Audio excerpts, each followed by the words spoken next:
शिवशंभो सर्वांना. मी पडले आज माझ्याच प्रेमात. मी असं काम म्हणते ते पुढे सांगतेच. त्याआधी चपात्या बनवून घेतल्या आणि भाजी करायला घेतली. मी केले होते आज आलू मटर. रेसिपी तुमच्याबरोबर देखील शेअर करावं म्हटलं. कढईत 2 चमचा तेल घालून त्यात खडे मसाला घालून घेणे आणि कांदा, टोमॅटो, कोथिंबीर घालून छान असं लालसर होईपर्यंत त्यानंतर मिक्सरला त्याची बारीक अशी पेस्ट करून घेणे. त्यानंतर एका कढईत 2 चमचे तेल घालून त्यात जिरे मोहरी टाकून कढीपत्त्याची फोडणी देणे आणि त्यात केलेली पेस्ट घालून त्यात थोडंसं मीठ टाकून घेऊन छान असं तेल सुटेपर्यंत परतून घेणे. त्यानंतर त्यात 2 चमचे लाल तिखट, हळद आणि 1 चमचा गरम मसाला टाकून घेऊन पुन्हा परतून घेऊन त्यात शिजवलेला आलू आणि मटर टाकून छान असं परतून घेणे.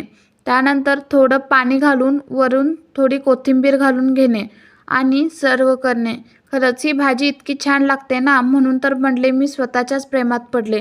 तुम्हीही करा आणि स्वतःच्याच प्रेमात पडा. बाय.